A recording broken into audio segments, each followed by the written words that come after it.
On est toujours dans l'anatomie du cou.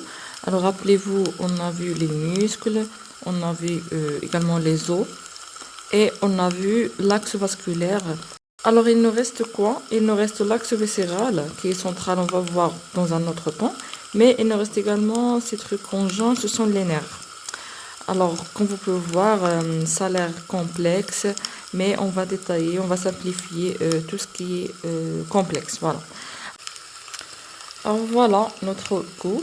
Alors on a dit qu'aujourd'hui on va se concentrer sur les nerfs, c'est-à-dire on va cacher la peau, on va aussi cacher tous les muscles, on va cacher également ce qu'on a vu la séance précédente, c'est les vaisseaux, à savoir les artères, on va cacher les artères, puis on va cacher les veines, et on va cacher également les vaisseaux lymphatiques, et on va garder que les viscères qu'on va étudier dans une autre vidéo.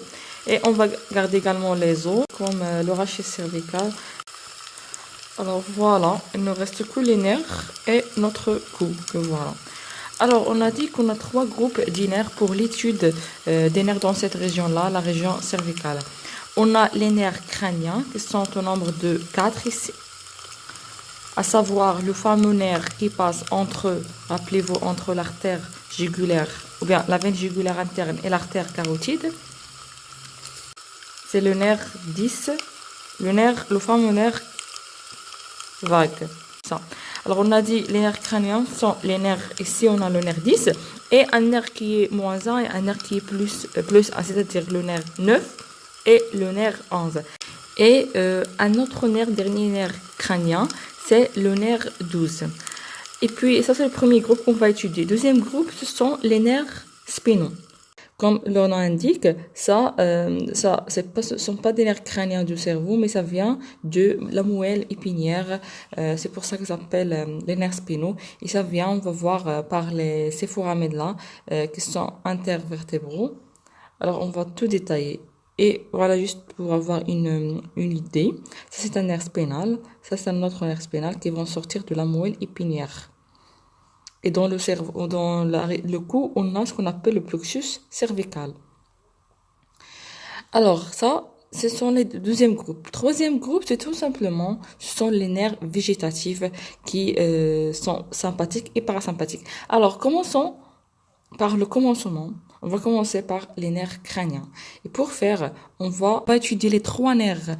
Alors rappelez-vous, du nerf 10, c'est un fameux nerf, c'est le nerf vague. Et on va étudier avec lui le nerf moins 1 et nerf plus 1, c'est-à-dire le nerf 9 et le nerf 11. Pourquoi? Parce que ils ont tous, on peut dire, ils vont passer tous par le même trou. C'est le même trou pour la veine jugulaire interne, rappelez-vous ça, c'est la veine jugulaire interne. La voilà. Alors, rappelez-vous, l'origine de la veine jugulaire interne, c'est quoi? C'est au niveau de l'os occipital, on a un trou qui s'appelle comme à la veine jugulaire interne, c'est le foramen jugulaire. Alors, le voilà ici. C'est celui-là.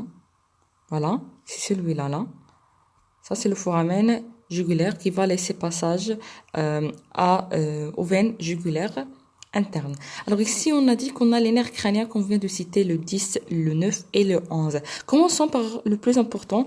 C'est le nerf vague, le nerf 10. Alors le nerf, pour le repérer, il se situe entre la veine jugulaire interne en dehors et en interne, on a quoi? On a l'artère carotide interne qu'on a dit qu'il accompagne la veine jugulaire interne. Alors entre ces deux vaisseaux, on va trouver ce nerf-là. Le voilà. Alors, ce nerf-là, entre les deux et qui est postérieur, comme vous pouvez voir, qui est postérieur, le voilà. Ce nerf, c'est le fameux, le nerf crânien, le 10e nerf crânien, ou bien le nerf vague, tout simplement. Alors, ce nerf vague, il va passer par le même trou, bien, il va passer du cerveau vers le cou, par le même trou que celui de la veine jugulaire. Voilà, il va passer de celui-là. Alors voilà l'origine, on peut dire, de nerf crânien pour passer au cou par la suite. Et on vient de décrire que ce nerf, elle va passer entre la veine jugulaire interne et l'artère carotide. Comme vous pouvez voir, voilà la veine, voilà l'artère. Donc elle passe entre ces deux vaisseaux, ces deux gros vaisseaux du cou. Le voilà. nerf vague, c'est un nerf hyper important. C'est le plus volumineux d'ailleurs, c'est le plus volumineux, voilà, des nerfs du cou. Et il va cheminer dans la région latérale. Il va par la suite traverser le cou verticalement, voilà, pour entrer dans le thorax. Alors ici, ça, c'est le thorax, comme vous pouvez voir. Alors on va cacher pour bien le voir. On va cacher tout, voilà, pour voir le trajet de ce nerf-là. Alors normalement ici, voilà, elle accompagne la veine jugulaire pour sortir du cerveau à partir de ce foramen, le foramen jugulaire. Voilà. Et ça, rappelez-vous, c'est quoi? C'est le nerf 10, tout simplement. Ça, c'est le nerf 10, le nerf vague. Le voilà ici, dans la partie latérale du cou. Il va descendre jusqu'au thorax. Il va entrer dans le thorax, comme vous pouvez voir. Voilà. Voilà, elle va sortir du cerveau, on a dit, par le foramen jugulaire, avec la veine jugulaire interne. Et elle passe dans le cou entre l'artère carotide ici et la veine jugulaire interne là. Et il va descendre pour entrer dans le thorax, voilà. Alors, cette veine-là, ou bien ce nerf, le nerf vague, ou bien le 10e nerf crânien, il va donner des branches pour, ici, normalement, on a quoi? On a notre larynx. Alors, il va donner le nerf laryngien, le nerf laryngé supérieur. Et ce qui est important à savoir, c'est le nerf, la deuxième branche, c'est le nerf récurrent. Alors, le nerf récurrent, c'est quoi? C'est tout simplement une branche de nerf à un niveau qui est au-dessous de larynx. Et ce nerf-là, pour arriver au larynx, il va revenir en haut. Alors, c'est pour ça qu'il s'appelle le nerf récurrent. Mais ici, il n'est pas visible. On va le voir sur des images. Sinon, c'est ça pour le nerf 10. On va passer, on a dit, moins 1 et plus 1, c'est-à-dire, on va parler du nerf 9, c'est le nerf glossopharyngien, qui est à côté de ce nerf, le nerf vague. Il va sortir aussi par le trou, ou bien le foramen jugulaire avec la veine jugulaire interne. Le voici. Et c'est plus interne, ou plus médial que le nerf, notre nerf vague. Voilà. Alors, le voilà, le nerf jugulaire, le 9e nerf crânien, c'est le nerf glossopharyngien. Et pourquoi ça s'appelle comme ça, le nerf glossopharyngien? Parce que tout simplement, glosso c'est pour la langue et pharyngien c'est pour le pharynx. Parce que ici on a quoi? Voilà. Ici on a le pharynx. Voilà, le pharynx ici. Et la langue, juste là, dans la cavité buccale, mais il n'est pas schématisé, mais on a ici la langue dans la cavité buccale. Alors, qu'est-ce qu'on vient de dire? On a dit, on a le nerf, le voilà. Ça, c'est le nerf, on a le voilà. Alors, celui-là, qui est interne par rapport au nerf vague, ça, c'est le nerf vague. Voilà, le nerf vague. Et ça, au niveau de trou ici, le foramen jugulaire, on a le nerf glossopharyngien. Le voilà, le nerf glossopharyngien, c'est le 9e nerf. Voilà par rapport à notre artère, l'artère carotide, ou bien à notre veine, la veine jugulaire interne, on a vu que de là, on va trouver normalement, voilà, on a le trou, ou bien le foramen jugulaire ici, dans le cerveau. Et on a parlé que de celui-là, c'est le nerf vague, le voilà, qui est derrière et médial par rapport à la veine. Et on a un autre nerf qui est interne ou bien médial par rapport au nerf vague, c'est celui-là, qui va sortir du même foramen, le foramen jugulaire, c'est celui-là. On a parlé de nerf glossopharyngien.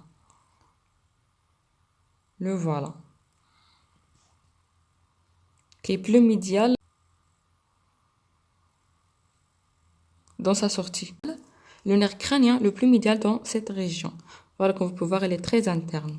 Voilà, ça c'est le nerf glossopharyngien. Voilà ici, qui va arriver à cette partie et on va trouver le pharynx et la langue, comme son nom l'indique. Le voilà.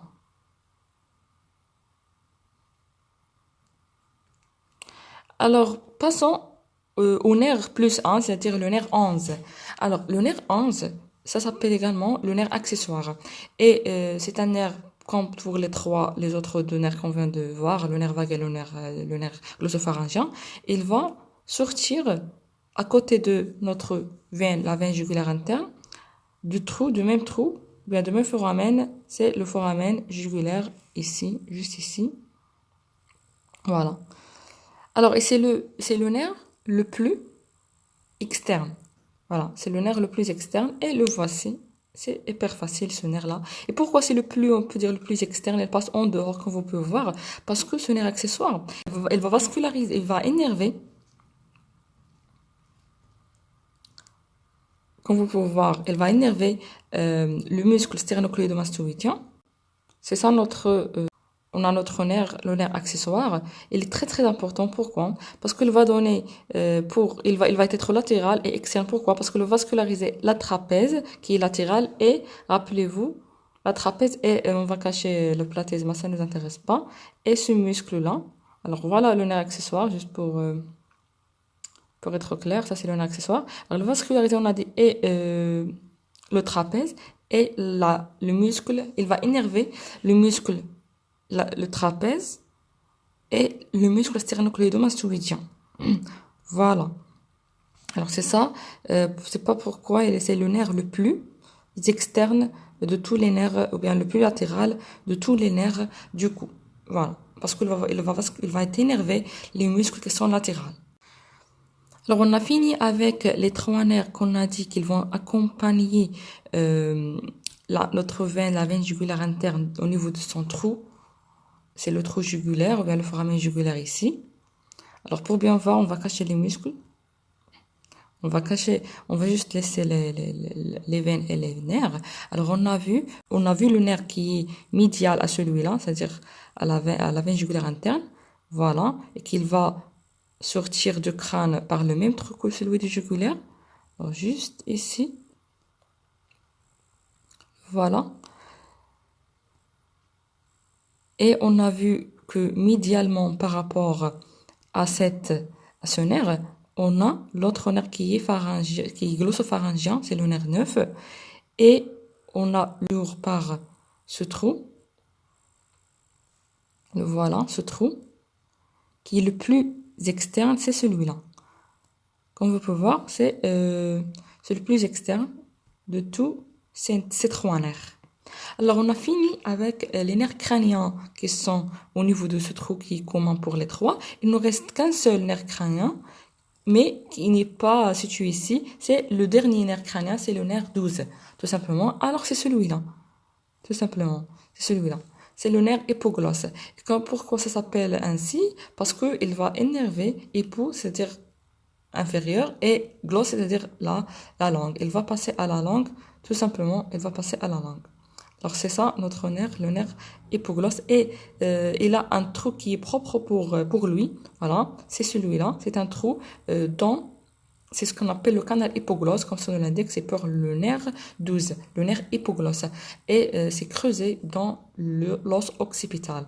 Voilà, elle est creusée dans l'os occipital, elle est plus interne que le foramen jugulaire. Le voici le foramen jugulaire. Et plus interne, plus médialement, on trouve l'autre foramen qui est propre pour le nerf hypoglosse. Donc, jusqu'ici, on a vu les 4 nerfs crâniens qui vont traverser cette région et les 3 qui ont un trou commun. Le voilà, c'est le trou jugulaire. Et l'autre trou qui est plus interne, toujours dans l'os occipital, c'est le trou pour le nerf hypoglosse, c'est le dernier nerf crânien. Alors, on passe, on l'a dit, après les nerfs crâniens, on a les nerfs spinaux dans cette région. On a les nerfs spinaux. Alors, pour étudier ces nerfs-là, ils vont tout simplement constituer un plexus. C'est le plexus cervical. Alors, rappelez-vous, ça, c'est le plexus, par exemple, le plexus pour le bras. Voilà, c'est le plexus brachial. Et c'est constitué de C5 jusqu'à TH1, ou bien le premier nerf spinal qui est thoracique. Alors que pour le cou, on a les nerfs spinaux de C1 jusqu'à Vous pouvez le deviner jusqu'à C4, tout simplement. Alors, voilà le C1, la première vertèbre cervicale.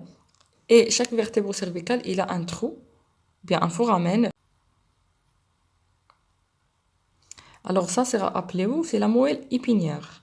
Voilà, la moelle épinière qui est dans les vertèbres, on peut dire qui est protégée par les vertèbres. Alors, cette moelle épinière, il va donner des nerfs qui sont appelés les nerfs spinaux, tout simplement. Alors, voilà, les nerfs spinaux. C'est assez simple que ça. Et ces nerfs spinaux-là, ils vont avoir on peut dire deux rameaux.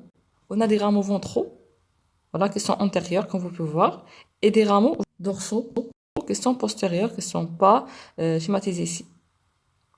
On n'a que les rameaux ventraux. Et d'ailleurs, pour les plexus, une note hyper importante, on n'a pas de rameaux dorsaux des nerfs spinaux dans la formation des plexus. C'est juste les rameaux ventraux. Alors, ce qui nous intéresse pour le plexus cervical et pour tous les plexus, ce sont les rameaux ventraux des nerfs spinaux. Voilà. Alors ça, on a dit, c'est la moelle épinière. Alors pour la voir, voilà, elle est cachée par la dure-mère. Ici, on peut bien voir notre moelle, la moelle épinière. Alors on a dit que la moelle épinière, elle va donner des nerfs, les voici, les nerfs spinaux, tout simplement. Voilà les nerfs spinaux. Et en haut, au niveau de C1, on va trouver le premier nerf spinal, le voilà, avec deux rameaux. Alors, chaque nerf spinal, il a deux rameaux. Il a un rameau ventral, le voilà. Et ils ont des rameaux qui sont postérieurs, mais ils ne sont pas schématisés ici. On a juste les rameaux ventraux, comme vous pouvez voir. Alors, ces rameaux ventraux, ils vont passer en avant des vertèbres pour constituer ce qu'on appelle le plexus cervical. Alors voilà le premier rameau ventral du nerf spinal, le premier nerf spinal. Voilà, premier nerf spinal. Deuxième rameau ventral du deuxième nerf spinal. Et puis ça c'est le troisième. Et ça c'est le quatrième. Alors on a dit de C1 jusqu'à C4, ces nerfs-là, leurs rameaux ventraux, ils vont constituer par des anastomoses, par leur anastomose qu'on appelle le plexus cervical. Alors ça, c'est le plexus cervical ici. Juste ici, on va trouver le plexus cervical. Alors ici, c'est un petit peu complexe, mais on va détailler tout ça sur des vues qui sont plus simplifiées.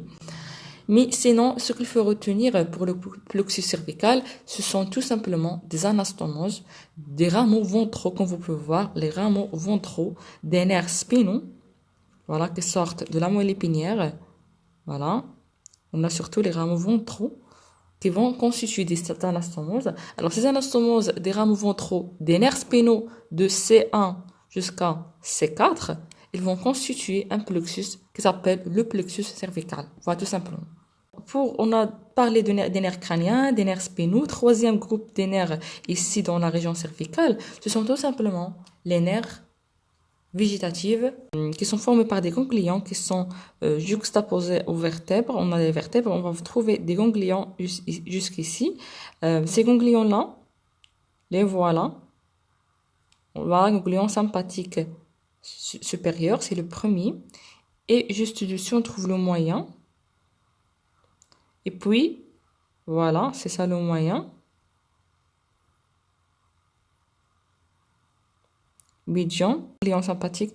Et en bas, juste à l'entrée au thorax, on va trouver ici un autre ganglion. Et le dernier pour le cou, c'est le ganglion cervico-thoracique parce que c'est à l'entrée entre le thorax et le cou en haut. Alors voici les trois ganglions sympathiques pour l'innervation végétative. On a le ganglion cervico-thoracique et on a ça, c'est le ganglion sympathique cervical médian. Et en haut, ce dernier ganglion, en haut, c'est le premier pour le cou, c'est le ganglion sympathique cervical supérieur. Voilà, ça c'est pour l'énervation végétative. Avec une coupe, comme vous pouvez voir, ça c'est une coupe qui est transversale de la vertèbre qui contient, on a dit à l'intérieur, elle va contenir la moelle épinière. Et la moelle épinière, elle va faire sortir, on a dit, elle va donner naissance à à un nerf, c'est celui-là, c'est le nerf spinal. Le nerf spinal, il a deux rameaux. Le nerf spinal, un rameau qui est antérieur, c'est ventral, c'est lui qui va nous intéresser pour former les plexus. Et un autre rameau qui est dorsal, voilà, qui est postérieur et que ne forme pas. Ils ne forment pas les plexus. Les plexus, soit par exemple brachial, cervical, sont tous formés par les rameaux ventraux des nerfs spinaux correspondants. Par exemple ici, pour le plexus qu'on va voir, on va détailler par la suite, le plexus cervical, il est formé par les rameaux ventraux des nerfs spinaux de C1 jusqu'à C4. Alors voilà, ça c'est une vue qui est schématique pour voir ce qu'on vient de dire. Alors voilà, ici on a normalement la moelle épinière et les vertèbres et chaque trou, bien foramen intervertébral. Alors voilà, ça c'est un foramen intervertébral. Il va laisser passage au nerf spinal correspondant et surtout, ce qui nous intéresse ici, c'est le rameau ventral. Le voilà, le rameau ventral de C1, rameau ventral de C2, C3, C4 et C5. C'est-à-dire les rameaux ventraux de chaque nerf spinal, les voilà, sont tous réunis par, on a dit, des anastomoses. Voilà. Et ces anastomoses formant quoi? Formant des arcades. Ça, c'est un arcade, un autre arcade, l'autre arcade, et voilà. Alors, on va détailler pour le plexus cervical. Alors, rappelez-vous, on a quoi? On a les rameaux ventraux. On a les rameaux ventraux des nerfs spinal cervical. On a quatre. On a rameau ventral C1, un rameau ventral C2, un rameau ventral C3 et un rameau ventral C4. Alors, ces rameaux-là, ils vont se communiquer entre eux par des arcades, voilà, qui vont lier chaque de rameaux ventraux. Voilà, ce sont des arcades communicantes, tout simplement.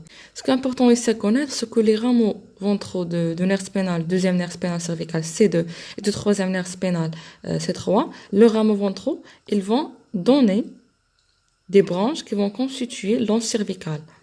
Alors, comme ça, on a C2 et C3 vont donner des branches. Et ces deux branches C2, de C2 et de C3, ils vont former l'anse cervicale. Voilà. C'est ça l'anse cervicale qui est hyper importante. C'est une structure hyper importante à connaître du coup. Pourquoi cette anse cervicale est importante? Parce qu'à partir de cette anse, on a des branches nerveuses qui vont repartir, voilà, à partir de cette anse, et qui vont faire quoi? Ils vont vasculariser d'une façon motrice les muscles infra-hyoïdiens. Alors juste ici, on va trouver des muscles infra-hyoïdiens. Rappelez-vous, on l'a vu dans l'anatomie du cou. Et cette anse-là, l'anse cervicale, elle va donner les rameaux motrices pour l'énervation de ces muscles. Alors, ce qu'il faut connaître également après l'arcade, ou bien cette arcade, ou bien c'est ce qu'on appelle l'anse cervicale, on a pour C2, toujours C2 et C3, C2 ces deux nerfs, leurs rameaux ventraux, ils vont donner des autres branches qui vont constituer le plexus cervical superficiel. Alors voilà, il va donner, ça c'est C2. Alors voilà, ça c'est C2, C3. Ils vont donner des autres branches. Et pour C3, ce sont des branches de plexus cervical superficiel qui sont ascendantes. Voilà, ils vont donner des branches ascendantes. Et C3 avec C2, ils vont donner des autres branches pour toujours le plexus cervical superficiel, mais qui sont descendantes comme ça. Alors ça, en mauve, c'est le plexus cervical superficiel tout simplement. Et il nous reste le plexus cervical profond. Voilà le plexus cervical. Alors, on a quoi dans ce plexus? On a dit les rameaux ventraux de chaque nerf spinal cervical. Par exemple, ici, le rameau ventral de C1, rameau ventral de C2, etc. Alors, ces quatre nerfs spinaux, ils vont donner des rameaux ventraux. Ces rameaux ventraux vont s'assembler entre eux par ces rameaux-là, qui sont les rameaux communicants ou bien des arcades communicantes qui lient chaque deux nerfs spinaux, et voilà. À partir de ces arcades, on va voir des nerfs ou bien des branches. Ici, par exemple, entre C2 et C3, on a des branches qui sont ascendantes. Et entre C3 et C4, on a des branches qui sont descendantes. Alors, c'est ce qui est ici en bleu, c'est ce qu'on appelle le plexus cervical superficiel. Voilà. Et vous pouvez le deviner, c'est-à-dire on a un autre plexus qui est profond. Ce plexus profond, il est formé surtout de C3, C4 et une partie de C5, parce que C5 c'est normalement, c'est pour le plexus brachial et non pas cervical. Mais sinon, ça appartient une partie de C5, juste une participation pour former ce plexus. Alors ça, c'est une anse, on va voir par la suite. Alors on va parler de celle-là en rouge, ça, comme ça. Ce plexus-là, il est hyper important, c'est le plexus cervical profond. Pourquoi? Parce qu'il va donner naissance à ce nerf-là, voilà, c'est juste, ce nerf-là, c'est juste, on peut dire, l'ensemble des rames ventraux de C5, C4 et C3. Voilà. Ce nerf, c'est le nerf phrénique. C'est un nerf hyper important parce qu'il va passer par le trou ou bien par l'ouverture supérieure du thorax ou au diaphragme pour énerver le diaphragme. Voilà, c'est un nerf hyper important, le nerf phrénique. Voilà, ça c'est pour juste le nerf phrénique qu'on vient de voir. C'est, rappelez-vous, c'est une branche de plexus profond, cervical tout simplement, surtout de C3, C4 et C5. Voilà, on a deux nerfs phréniques pour chaque côté de corps. Alors, on a un nerf phrénique droit, un nerf phrénique gauche. Et chacun d'eux, ils vont énerver la copole. Voilà, la copole diaphragmatique correspondante. On a deux copoles diaphragmatiques. Alors ici, on a quoi? Cette arcade-là, ici. C'est ce qu'on appelle l'anse cervicale. C'est hyper important. Et elle est formée tout simplement par C2, c'est-à-dire le rameau ventral de deuxième nerf spinal cervical et de C3. Voilà, ces deux, ils vont donner des branches. Voilà, ces deux, ces trois vont donner des branches pour former cette anse. Voilà, c'est une anse qui est importante. Pourquoi? Parce qu'elle va donner des branches, les voici. Ces branches-là, elles vont vasculariser d'une façon motrice, ou bien elles vont énerver d'une façon motrice les muscles infra-éoïdiens jusqu'ici. Alors, et ça, c'est quoi? C'est le nerf, rappelez-vous, le nerf 12. C'est tout simplement c'est le nerf hypoglosse. Alors, ce nerf-là, le nerf hypoglosse, rappelez-vous, il va entrer ou bien il va sortir du cerveau par un foramen qui lui est propre. C'est tout simplement le foramen hypoglosse ou bien le canal hypoglosse dans l'os occipital. Alors, et pourquoi il est cité ici avec le plexus cervical? Parce que tout simplement, il va être accompagné par l'anse, voilà, l'anse, et par également une branche de C1. La voilà, cette branche-là. Alors voilà ce qu'on vient de décrire. On va voir ce plexus, ça c'est le plexus cervical. Alors on a dit quoi? On a dit que les rameaux ventraux de chaque nerf spinal cervical, de C1 jusqu'à C4, ils vont s'anastomoser entre eux pour former le plexus tout simplement. Ce plexus-là cervical, il a on peut dire trois éléments qui sont importants à connaître. On a ce qu'on appelle l'anse cervicale, la voici. Alors l'anse cervicale, c'est quoi? C'est tout simplement des rameaux survenant de C3 et de C2, voilà, qui vont s'unir pour former une arcade. Et cette arcade-là, elle va donner des branches motrices pour l'énervation des muscles ou bien du muscle infra-éoïdien, tout simplement. Et on a dit que C2 et C3, avec également C4, ils vont former des anastomoses pour former ce qu'on appelle les branches pour former le plexus. Ça, c'est le plexus en jaune. C'est le plexus cervical superficiel. Le voilà. Il va surtout énerver sensitivement, on peut dire, le cou. Voilà. Et C3 avec C4 et par une participation de C5, ils vont donner en mauve ici, c'est le plexus cervical profond. Et c'est hyper important. Pourquoi? Ce plexus-là, il va donner naissance par ces rameaux ventraux de nerfs spinaux de C3 jusqu'à C5. Ils vont donner naissance au nerf phrénique. Le voilà, ça c'est le nerf phrénique. Et cette anse-là, elle est importante pour sa fonction et aussi pour sa localisation parce qu'il va passer devant l'axe vasculaire du cou. Voilà ce qu'on vient de dire. Alors ça c'est le cou, rappelez-vous. Et on a l'axe vasculaire formé par la veine jugulaire interne et par l'artère carotide commune, puis l'artère carotide interne et l'artère carotide externe de cette partie-là. Alors on a dit que voilà, ça c'est le nerf spinal. C'est le premier nerf spinal, deuxième nerf spinal, troisième nerf spinal, etc. Et on a dit que les rameaux ventraux de ces nerfs, les rameaux ventraux, ils vont former quoi? Des arcades communicantes pour donner naissance à des rameaux qui vont former deux plexus. Un plexus qui est superficiel, ici normalement, et un plexus qui est profond, et l'anse ici, l'anse qui est formée par, rappelez-vous, par C2 et C3. Donc voilà C2 et C3. Ils vont former un l'anse cervicale. Alors l'anse cervicale, pourquoi elle est importante? Parce qu'elle va donner ces branches-là qui vont vasculariser les muscles infra-hyoïdiens. Et ça, c'est l'os hyoïde. Alors, et cette anse, on a dit, elle va passer contre l'axe jugulo-carotidien du cou, tout simplement. Voilà. Et là, c'est quoi ce nerf-là? Rappelez-vous ça, c'est l'os occipital. Et ça, c'est un trou qui s'appelle l'orifice époglosse. Pour laisser passage au nerf époglosse, c'est le 12e, c'est le nerf 12 des nerfs crâniens pour la vascularisation, tout simplement, comme son nom l'indique, époglosse, glosse, c'est pour la langue. Voilà la langue.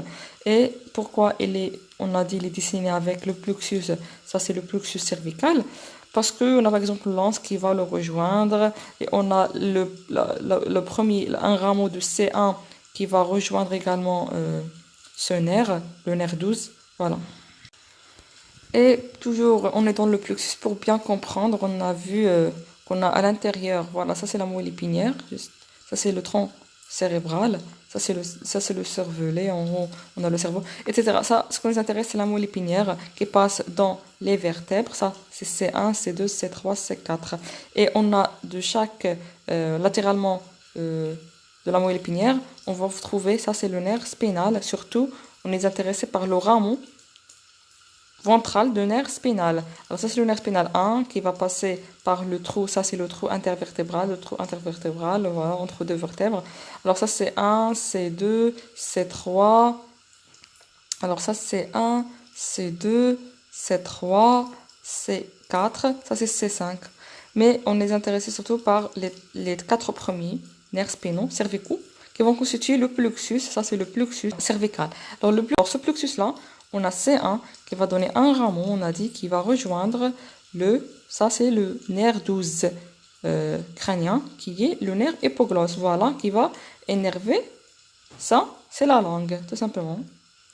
Et il va sortir du cerveau par son propre orifice au niveau ça c'est l'os occipital, ça c'est l'orifice époglosse qui porte son nom, d'ailleurs.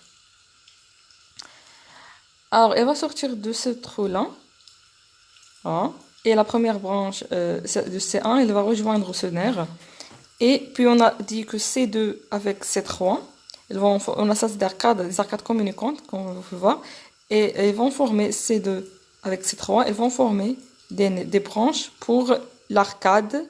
Ça, c'est l'arcade cervicale qui va, pour lui, il va aussi rejoindre ce nerf, le nerf 12.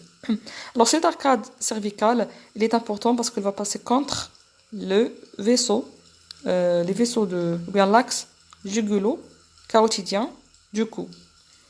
Alors il va donner, comme on vient de le dire, il va donner des branches. Pourquoi? Pour les muscles infra-hyoïdiens. Ça c'est l'os hyoïdien, ce sont les muscles infra-hyoïdiens. Voilà. Il va assurer il va assurer l'énervation motrice de ces muscles. Et on a vu également qu'on a deux plexus. On a le plexus cervical qui est superficiel et l'autre qui est profond. Alors superficiel, c'est juste ici. Elle est formée on a dit par C2 et C3 qui vont donner surtout des branches qui sont dessinées ici, mais des branches qui sont ascendantes. Et également, on a C3 et C4, ils vont donner des branches ascendantes pour former les branches ascendantes avec les branches descendantes. Ils vont former le plexus cervical superficiel.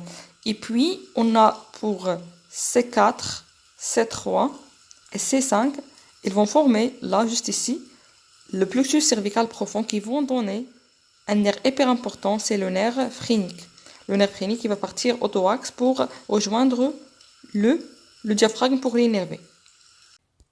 Voilà, sur cette vue latérale du cou, on peut voir bien les ganglions sympathiques pour l'énervation végétative du cou. On a dit on a trois. On a le premier en haut, c'est tout simplement le ganglion sympathique cervical supérieur. Et puis ça, c'est entre l'entre qui est supérieur, l'autre, on va voir qui est inférieur. Alors ça, c'est ce qu'on appelle le ganglion, simplement le ganglion cervical médian.